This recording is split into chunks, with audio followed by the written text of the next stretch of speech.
الحمد لله حمدا حمدا وأشكره شكرا شكرا والصلاة والسلام على رسول الله وعلى آله وصحبه أجمعين. جزا الله شيخ خيرا آمين. فيما تقدم من كلامه الطيبة الثمينة. Kwa alichokizungumza shekhe juu ya kile ambacho anatakiwa kukifanya Muislam baada ya mwezi mtukufu wa Ramadhan. Alhamdulillah wal minna, shekhe amezungumza kunako jukumu la Muislamu kufunga siku 6 katika mwezi wa Shawwal. Hii ni dalili kwamba kuondoka kwa mwezi wa Ramadhan haina maana kwamba ibada zimeondoka. Ukiondoka msimu wa kheri haina maana kwamba watu sasa warudi katika madhambi na warudi katika maasi na waendelee kumwasi Allah subhanahu wa ta'ala. Bali kufunga siku 6 katika mwezi wa Shawwal na kusuniwa kufunga siku hizi ni malezi ambayo Mtume alayhi salatu wassalam ametulea tuzidi kudumisha kheri. Kwa hivyo kufunga siku 6 katika mwezi wa Shawwal ni sehemu ya yale ambayo anatakiwa kuyaendeleza Muislam katika taa mbele ya Allah subhanahu subhana. Hivyo ni lazima kila Muislam asifike na sifa 2 baada ya kushakuwa amemaliza mwezi wa Ramadhan. Sifa ya kwanza, anatakiwa kusifika na sifa ya kudumisha khairi, mudawamat lil khair. Muislamu anatakiwa kudumisha yale ambayo alikuwa akiyafanya katika mwezi wa Ramadhan katika khairi. Tunafahamu kwamba Waislamu katika mwezi wa Ramadhan walishikamana na kufunga, walishikamana na kusali qiyamul layl, walishikamana na kusoma Qur'an, walishikamana na sala zima la ukarimu, kutoa sadaka mbalimbali, kufuturishana baina yetu, bali kutembeleana hata katika iftari mbalimbali. Mambo haya ni mambo ya kheri. Kwa hivyo kuondoka mwezi wa Ramadhan haina maana kwamba mambo haya pia yameisha na hayana ujira tena, la, bali ni mambo ambayo tuliyaishi ndani ya mwezi wa Ramadhan na sasa inatupasa tuyajalie ni sehemu katika maisha yetu. Kama uliswali katika Ramadhan, dumisha kheri hiyo, kwamba sala hiyo iwe ni sehemu ya maisha yako hata baada ya Ramadhan. Kama Muislamu ulikuwa tabia yako ni kufunga, ulifunga katika mwezi wa Ramadhan, lakini baada ya Ramadhan kuna 6 Shawwal, baada ya 6 kuna siyam sunna, nawafil mbalimbali za kufunga zimo, amezieleza alayhi salatu wassalam. Kwa Muislamu anatakiwa kuchukua maisha aliyoishi ndani ya Ramadhan, kuyajalia ndiyo maisha yake halisi mpaka pale ambapo atakutana ni Allah subhanahu wa ta'ala. Kwa hivyo sifa ya kwanza ya mtu aliyetoka katika mwezi wa Ramadhan, anatakiwa awe mudawiman lil khair, awe ni mwenye kudumisha mambo ya khairi, wal istiqama, lakini kuwa na msimamo. Hii ni sifa ya pili ambayo anatakiwa kuwa nayo mja. Katika mwezi wa Ramadhan kuna watu kabla hujaingia mwezi wa Ramadhan walikuwa wakiishi na wanawake ambao sio wake zao, hawana ndoa ya halali, lakini ilipofika Ramadhan wakawaacha wale wanawake au wakatengana na wale wanawake kwa sababu eti anaingia katika mwezi wa Ramadhan. Tayib, hii pia ni kheri kwamba Ramadhani imekusaidia wewe kuacha hilo ambalo ulikuwa unalifanya. Sasa haina maana kwamba Ramadhani imeondoka basi ndio urejee yale ambayo ulikuwa ukiyafanya kabla ya mwezi wa Ramadhani. Kama Ramadhan ilikusaidia wewe ukatengana na ukakaa mbali na jambo hilo la kuishi na mwanamke bila ndoa ya halali, basi dumisha jambo hilo. Lakini sifa ya pili, istaqim ala dhalik, kuwa na msimamo juu ya jambo hilo, kwamba jambo hilo ni halifai kwa Allah subhanahu wa ta'ala. Shikilia hapo hapo ili uweze kuelekea katika halali na kumridhisha Allah subhanahu subhana. Mwenyezi Mungu subhanahu wa ta'ala katika Qur'ani anatueleza, amwambia alayhi salatu wassalam, wa'bud rabbaka hatta ya'tiyaka al-yaqin, kwamba muabudu Mola wako hatta ya'tiyaka al-yaqin, mwisho wa ibada yako na mwisho wewe kumwabudu Allah subhanahu wa ta'ala ni mpaka pale ambapo mauti yatakufika wewe Muislamu. Yani Muislamu hapaswi kuacha kheri kisa Ramadhani imeondoka. La. Muislamu anatakiwa kusimama kufanya ibada pale ambapo atashukiwa na malakul maut akaweza kutoa roho yake, pale ndiyo mwisho wa ibada za mtu. Lakini sio kuondoka Ramadhani. Kwa hivyo aya hii inatupa faida mbili muhimu. Kwanza kabisa, tumuabudu Allah, tudumishe ibada hatta yatiyaka al-yaqin. Tusimame na jambo hilo, tuwe na msimamo na istiqama katika ibada hizo hatta yatiyaka al-yaqin, mpaka pale ambapo yaqini itatufikia, ay al-maut yatatufikia.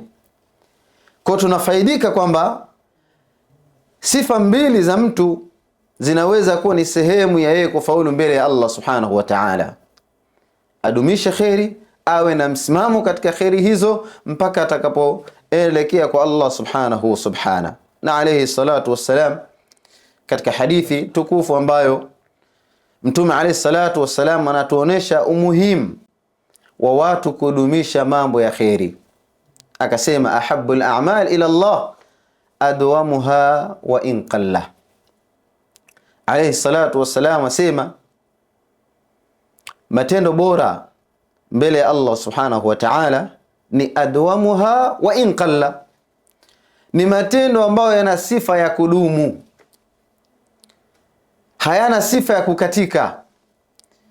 Yani Muislamu mpaka pale ambapo ulifaradhishwa sala, ukajua hii ni sala, hii ni wajib, lazima ni sali, unatakiwa kuendelea na sala hiyo, na sio sala hiyo iishe baada ya kuisha msimu fulani. Muislam umefundishwa kwamba kusoma Qur'an ni katika matendo mema, kufunga ni katika matendo mema. Dumisha matendo hayo hata kama matendo hayo yatakuwa ni madogo na ni machache. Ala sabili almithal, mtu anaweza kujiwekea kwamba mimi silali mpaka nihakikishe nimeswali salatul witr kila siku, au silali mimi mpaka nihakikishe nimesoma aya 5 katika Qur'an, silali mimi mpaka nihakikishe nimetoa msamaha kwa kila aliyonikosea. Ikawa ni ada yake mtu, ni maisha yake mtu. Haya mambo ni ya kheri, haijalishi yana ukubwa kiasi gani, haijalishi yana udogo kiasi gani, lakini yanapendwa ni Allah subhanahu wa ta'ala kwa sababu yana sifa moja muhimu, yana sifa ya kudumishwa, yana sifa ya kutokukatika, yana sifa ya kuendelea.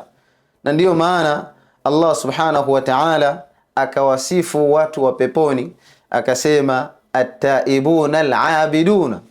Al-aya akaanzia at-taibun, wale ambao wana sifa ya kutubia, al-abidun, wale ambao wana sifa ya kumwabudu Allah subhanahu wa ta'ala. Al-Imam Hasan al-Basri aliposoma sehemu hii katika aya akasema al-abidun, wale ambao wamemwabudu Allah subhanahu wa ta'ala, akasema wallahi innaha laysat amrun li shahrin wala bi shahrain am sana au bi sanatain. Akasema hili ni jambo ambalo halina sifa ya kufanywa ndani ya mwezi au ndani ya miezi miwili au ndani ya mwaka au ndani ya miaka miwili. La, mpaka wakawa ahlul janna ni al-abidun. Haikuwa ni kazi ambayo imefanywa ndani ya miezi miwili au ndani ya mwezi mmoja, bali yalikuwa ni maisha yao mpaka pale ambapo walichukuliwa na Allah subhanahu subhana. Na ndiyo maana tukiangalia surat Maryam tunamuona Nabiiullah Isa alayhi salatu wassalam anatuelezea yale ambayo alihusiwa na Allah subhanahu wa ta'ala akasema wa awsani bis-salati waz-zakati ma dumtu hayya, na amenihusia mimi Allah subhanahu wa ta'ala,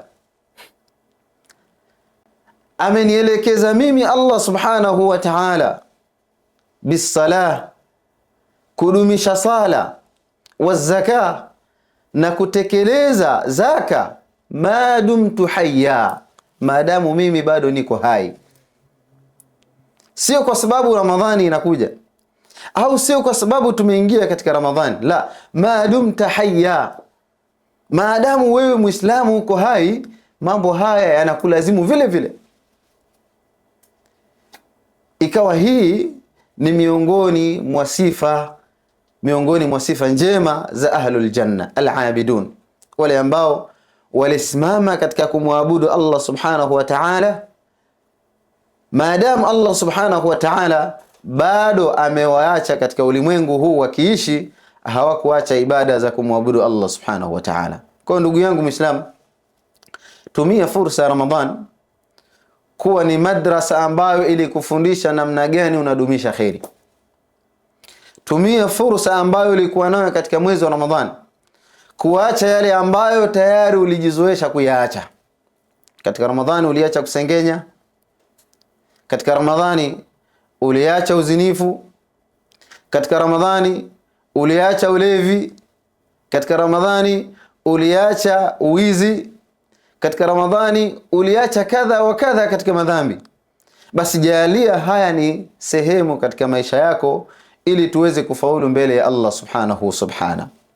Ndugu zanguni katika imani, Ramadhani imetuacha, lakini Mtume alayhi salatu wassalam aliitikia dua ya yule ambaye ataidiriki Ramadhani kisha ikaondoka Ramadhani, kisha mtu huyo hajasamehewa. Mtume alayhi salatu wassalam, Jibrili akiwa anaomba dua akisema, raghima anfu rajulin adraka Ramadhan thumma salakha wa lam yughfar lahu, alhadith. Ameangamia mtu yule ambaye ameidiriki Ramadhan mwanzo mwisho. Mimi na wewe ni mashahidi, tumeidiriki Ramadhani kuanzia Ramadhani 1 mpaka Ramadhani 29 au 30 kwa mujibu wa muandamo. Tumediriki Ramadhani mwanzo mwisho, lakini Ramadhani hii ikaondoka, falam yughfar lah. Ni hasara kubwa kwa yule ambaye Ramadhani imeondoka hajasamehewa. Sasa swali ambalo anaweza akajiuliza mtu kwa kumalizia, anaweza akajiuliza mtu, nitajuaje mimi kwamba amenisamehe Allah subhanahu wa ta'ala? Mtu anawezaje kujifanyia tathmini kwamba naam, nimeingia Ramadhani imeondoka? Je, mimi ni katika wale ambao alayhi salatu wassalamu alisema kwamba man sama Ramadhana imanan wa ihtisaban ghufira lahu min dhanbihi, au sio katika hao? Kipimo ni kimoja. Undhur li nafsik baada Ramadhan, itizame nafsi yako baada Ramadhan. Likulli shay'in alama wa likulli shay'in dalil. Kila jambo Allah subhanahu wa ta'ala kikawaida ameliwekea alama, ameliwekea mazingira, ameliwekea dalili, viashiria. Likulli shay'in ishara, kila jambo lina ishara. Sasa ishara ya kwamba Muislamu ameingia katika waliofaulu ndani ya Ramadhan, ishara hiyo haitizami ndani ya Ramadhan, ishara hiyo ataitizama mtu baada ya kuondoka Ramadhan.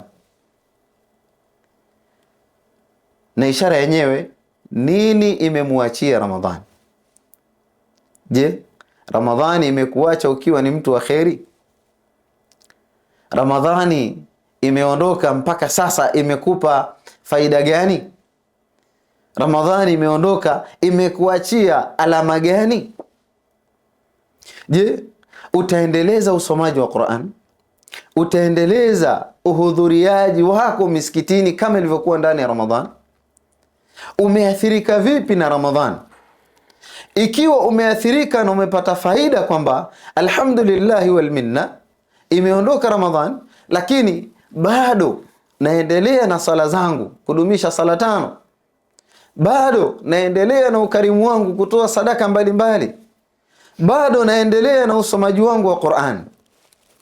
Hii ni dalili na ni viashiria na ni alama kwamba Muislamu huyu Ramadhani amefaidika nayo. Ramadhani imekuwa sehemu ya kubadilika Muislamu huyu.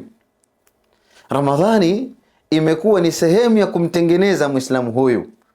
Hizi ni dalili kwamba huyu Muislamu hajatoka mikono mitupu ndani ya Ramadhani. Lakini wa bilaks, kinyume chake, wapo watu ambao wametoka kwenye Ramadhani, leo washarejea yale ambayo walikuwa na hamu nayo kuyarejea. Yani leo Ramadhani imeondoka, hatuna hata siku 2, lakini yawezekana wale walevi washarejea vilingeni kama kawaida. Leo hatuna hata siku 2 katika Ramadhani. Yawezekana wale ambao walizoea kuishi na wanawake ambao si wake zao washawapigia simu, haya mfanye mrudi, Ramadhani imeondoka, haya rudi tuendeleze maisha. Yawezekana walaji wa riba walistop ndani ya Ramadhani, lakini imeondoka Ramadhani tayari washafunga safu na mistari katika benki wakitafuta mikopo ya riba, na wanaelewa ni haram. Nini? Bana, tulikuwa kwenye Ramadhani bana. Mbona ulikuwa onekani bana hapa kijiweni bana? Bana hapa unajua bana Ramadhani bana. Tamam, Ramadhani imekuachia athari gani? Na ikiwa umekuwa mwepesi wa kurudia ile ambayo ni madhambi, kama tulivyosema, likulli shay'in dalil. Hii pia ni dalili kwamba Muislamu wewe umeruka patupu katika Ramadhani. Umeondoka mikono mitupu katika Ramadhani. Waislamu ambao wamefunga misaafu itafunguliwa Ramadhani ijayo wakijaliwa kuwa hai. Hii ni hasara, ni alama miongoni mwa alama kwamba wewe haukufaidika na Ramadhani. Kwa hivyo ndugu zangu Waislamu, niseme tu, nihusie nafsi yangu pamoja na kukuhusieni enyi Waislamu, Ramadhani imeondoka, imetuacha tukiwa na majonzi na huzuni kubwa. Hatujafurahi kuondoka Ramadhani, kwa sababu nyote ni mashahidi, tulikuwa katika maisha ambayo ni maisha mazuri na ni maisha ambayo yalikuwa na ushirikiano baina yetu, ni maisha kupendana baina yetu, ni maisha kusaidiana baina yetu. Lakini imeondoka Ramadhani, yawezekana maisha haya yakabadilika. Hivyo tunasikitika na tunahuzunika kwa kuondoka Ramadhani. Lakini kwa sababu tunasikitika, tunaendelea kumuomba Allah subhana ajalie Ramadhani hii idumu kwetu miaka na miaka. Amin. Mpaka pale ambapo Allah subhanahu wa ta'ala atatuchukua, hili kuwa tuko katika ibada na tumeendeleza ibada na tumeendelea kushikamana na yale ambayo ameamrisha Allah subhana. Jazakumullahu khairan. Nishukuru kwa wasikilizaji wetu. Allah awalipe kila la khairi na ajalie Ramadhani ni sehemu katika kunufaika kwao. Amin. Na Allah subhanahu wa ta'ala ajalie ibada ambazo tulikuwa tunazifanya ndani ya Ramadhani ziwe ni ibada zinazoendelea na sio ibada ambazo ni zenye kukatika. Wassalamu alaikum wa rahmatullahi wa barakatuh.